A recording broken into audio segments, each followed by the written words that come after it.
The crystal glass clinked against the spoon, silencing the room. My father, Richard, raised his scotch high. To my son, Caleb, the sole heir to the entire $18 million Lake Tahoe estate. 50 people cheered. My brother soaked it up like a king. I stood in the shadow of the bookshelf, holding a single manila envelope against my chest. I didn't cry. I didn't flinch. I just smiled, a cold, sharp curve of my lips. I locked eyes with Marcus, the family attorney, and spoke 4 words that froze the room. You really don't know, do you? My father turned, his face purple. No. What? Before I tell you what was inside that envelope and why my brother's face went from smug to ghostly white in 3 seconds, drop a comment, and let me know where you're listening from, and what time it is for you right now. I want to see how far this story travels. My name is Valerie. I'm 29, and for the last decade, I haven't really been a person to these people. I've been a high-functioning asset, a property management algorithm, with a pulse. While the room stared at me, waiting for an explanation, I let the silence stretch. I wanted them to feel the weight of it, because before I burned their kingdom down, I needed to remember exactly who built it. For 10 years, I ran the Lake Tahoe estate. I didn't just manage it, I breathed life into it. I spent 80-hour weeks fighting with city council members over zoning permits for the boathouse. I negotiated with contractors who tried to overcharge us by 40% because they saw a wealthy family name on the check. I was the one waking up at 3 in the morning when a pipe burst in the guest lodge, standing ankle-deep in freezing water while my father slept soundly in the main house. And Caleb? My brother spent those 10 years on what my father called business trips. We all knew what they were. They were benders in Vegas, ski trips in Aspen, and long weekends in Cabo recovering from the stress of being the heir apparent. He couldn't tell a lease agreement from a lunch menu, yet every time a project finished on time and under budget, thanks to me, Richard would clap him on the back and say, "Good work, son. You're building a legacy." They thought they were using me. They thought I was the obedient little spare, desperate for a scrap of approval. But they didn't realize that while I was fixing their toilets and balancing their books, I was also learning where the bodies were buried. I was learning the codes, the laws, and the loopholes. They broke me down back then, made me feel small. But today, I'm the one holding the hammer. The breaking point happened exactly 7 days ago. I had walked into Richard's study with a stack of financial reports. The estate had just cleared its most profitable quarter ever, entirely due to a restructuring plan I had designed. I sat down and finally asked for what I deserved. I didn't ask for the whole pie. I asked for 10% equity. A tiny sliver of ownership to acknowledge that I was the engine keeping his luxury life running. Richard didn't just say no. He looked at me with genuine confusion, as if his toaster had just asked for a salary. Equity? He laughed, pouring himself a drink. Valerie, you don't get equity. You get a roof over your head. I do the work, Dad, I said, my voice shaking in a way I hated. Caleb does nothing. I built this value. I earned a share. That was when the mask slipped. He slammed his glass down, the liquid sloshing over his hand. You earned? You earned nothing. I fed you for 18 years. I put clothes on your back. I paid for your braces. You think that was free? He walked around the desk, leaning into my face, his eyes cold and dead. You aren't a partner, Valerie. You are my investment. I poured money into you, so you could be useful to this family. You don't get dividends from the company. You are the company's equipment. Do not confuse your function with your worth. I stood there, feeling my soul turn to ice. That was the moment. That was the narcissistic mathematics that ruled my life. To him, I wasn't a child to be loved. I was a debt that could never be repaid. I was an appliance that had started making noise. I walked out of his study without saying a word. He thought he had put me in my place. He thought I went to my room to cry. Instead, I went to my office, opened the safe, and took out the manila envelope I had been hiding for 3 years. He wanted an investment return? Fine. I was about to cash out. Being the spare isn't just about being second best. It's about being an insurance policy that no one wants to pay the premium on. You exist solely to be used in case of emergency, and then shoved back into the closet when the crisis is over. For the last 3 years, I lived in that closet. I watched my brother, Caleb, treat the business I built like his personal ATM. He didn't just spend money. He incinerated it. There was the time he invested $50,000 in a crypto scheme run by a guy he met at a blackjack table in Reno. When the money vanished, Richard didn't get angry. He just called me into his office and told me to move some numbers around to cover it. He said Caleb was a visionary who took risks. He said I was too risk-averse to understand high-level finance. I didn't argue. I moved the numbers. But I also made a copy of the transaction. I logged the date, the time, and the IP address. Then there was the summer gala 2 years ago. Caleb was supposed to secure the catering permits. He forgot, of course, because he was busy on a yacht in the Mediterranean. 2 days before the event, the city threatened to shut us down.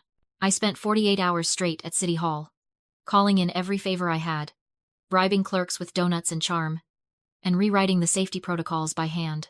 I saved the event. At the dinner that night, Richard raised a glass. To Caleb, he said, beaming, for pulling off the event of the season. Caleb grinned, swirling his wine. It was nothing, Dad. Just takes a little charisma. Then he looked at me, sitting at the far end of the table in my work clothes, eyes burning from lack of sleep. You look tired, Val. Maybe you should get some rest. Let the big dogs handle the celebration. The whole table laughed. My cousins, my aunts, the investors. They looked at me with that pitying smile people reserve for the help. They saw a tired, frumpy girl with a spreadsheet addiction. They mocked my binders. They rolled their eyes at my obsession with receipts. They laughed at me then. But they didn't know that those spreadsheets were the shovel I was using to dig their graves.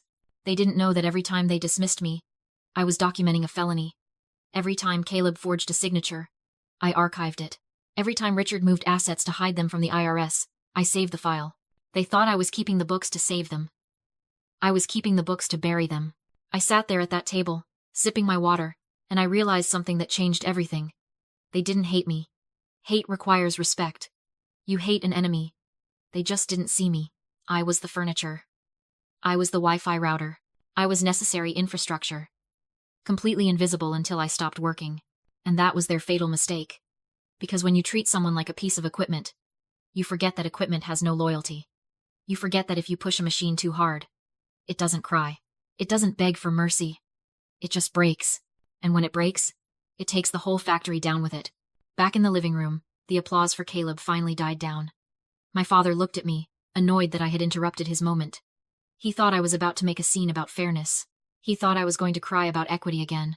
He had no idea that the equity was already gone. I took a step forward, the floorboards creaking under my heels. The manila envelope felt heavy in my hand, dense with the weight of 3 years of silence. I looked at Caleb. He was smirking. That same arrogant tilt of the head he'd had since we were kids. He thought he had won. He thought the crown was already on his head.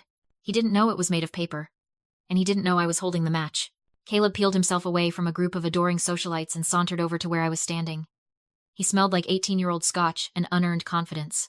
He leaned against the bookshelf, swirling his glass, looking at me with that half-lidded, pitying expression he reserved for the help. "Don't look so sour, Val," he said, his voice low enough that the guests nearby wouldn't hear the venom. "Someone has to lose for someone else to win. That's just capitalism." "You haven't won anything, Caleb," I said, keeping my voice level. "You were handed a prize you didn't earn." He laughed, a sharp bark of sound. "Earned? Who cares about earned? Possession is 9/10 of the law. And as of 5 minutes ago, I possess everything." He gestured grandly to the room. The lake view. The expensive art. I'm already making changes. Big vision stuff. Starting with the guest cottage. My stomach tightened. The guest cottage wasn't empty. "What about the cottage?" "I cleared it out this morning," he said casually, taking a sip of his drink. "I'm turning it into a VIP lounge. Poker tables, humidors, the works. Needed the space for the after-party tonight. Cleared it out?" I stared at him. "Caleb, Mrs. Higgins lives there." Mrs. Higgins was Grandma Eleanor's best friend. She was 82 years old, frail, and terrified of change. Grandma had promised her a home for life. I had been the one ensuring her heat worked, bringing her groceries, and making sure she felt safe. "Not anymore," Caleb shrugged. "I told her to pack her bags. Sent a couple of the guys to help her move her junk to the Motel 6 off the highway. She was crying, making a scene. Pathetic. Really. But you can't let sentimentality get in the way of asset optimization." I felt the blood drain from my face. He didn't just evict a tenant. He evicted a dying woman who was basically family, just so he could have a place to smoke cigars with his degenerate friends. He didn't even wait for the ink to dry. He did it this morning, before he even officially owned the place. "She's 82, I whispered. "You put an 82-year-old woman in a motel?" "I cut the dead weight, Valerie. Which brings me to you." He stepped closer, invading my personal space. "Dad and I had a talk. We don't need a property manager anymore. I've got friends who can handle the books. And let's be honest. It's not like you have anything else going on. No husband, no kids, no legacy. You're a genetic dead end." He poked a finger into my shoulder. "So here's the deal. You can stay in your little apartment over the garage for a month while you look for a job. But tonight? Your staff. Go grab a broom and clean up the spilled champagne in the hallway. Make yourself useful for once. He winked at me, turned on his heel, and walked back toward the crowd, high-fiving a cousin as he went. I watched him go. I watched the way he strutted, the way he owned the room, the way he thought he was untouchable. He had just crossed the final line. It wasn't just about the money anymore. It wasn't just about the disrespect. It was about Mrs. Higgins shivering in a motel room because this monster wanted a poker lounge. He wanted me to be useful? He wanted me to clean up the mess? Fine. I would clean it up. I would scrub this entire family clean until there was nothing left but the truth. I looked down at the envelope in my hands. The seal was still unbroken. I ran my thumb under the flap and tore it open. The sound was sharp, like a bone snapping. It was time to go to work. I walked to the center of the room, my heels clicking a steady rhythm on the hardwood floor. Caleb was laughing with a group of investors, already spending money he didn't have. Richard was accepting congratulations from the mayor. They looked so secure, so invincible. "Excuse me," I said. My voice wasn't loud, but it cut through the chatter like a knife. "Before we continue the celebration, there's a small administrative matter we need to clear up." Richard turned, his smile tight. "Valerie, not now. We're in the middle of a toast." "It's about the deeds," I said, holding up the envelope. "Specifically, the ownership of the Lake Tahoe portfolio." Caleb rolled his eyes. "Give it a rest, Val. Dad already announced it. I own everything. Get over it." "Actually," I said, opening the envelope and pulling out a stack of documents. "You don't." I walked over to the nearest table, moved a tray of expensive hors d'oeuvres, and laid the papers out, one by one. The deed to the main house, the deed to the guest lodge, the deeds to the 3 rental properties on the North Shore.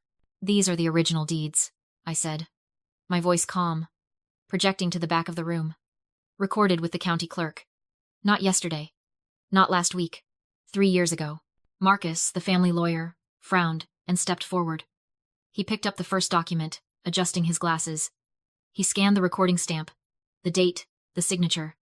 His face went pale. He looked at the next one. And the next. "Richard," Marcus said, his voice trembling. "These are real. These were recorded 3 years ago." "What are you talking about?" Richard snapped, snatching the paper from him. "That's impossible. My mother left everything to me. Grandma Eleanor didn't trust you." "Dad," I said. "She knew you'd give everything to Caleb. And she knew Caleb would destroy it in a year. So 3 years ago, on her deathbed, she transferred the entire estate into a trust. A trust managed solely by me." The room went dead silent. You could hear the ice melting in the champagne buckets. "I have been the landlord for 3 years," I continued, looking directly at Caleb. "Every lease agreement, signed by me. Every contractor payment, authorized by me. And the rent? The rent didn't go into the family account. It went into a shadow account I set up to pay off the debts Caleb was secretly racking up." I pulled out another sheet of paper, a ledger. "Gambling debts in Vegas. The settlement for the car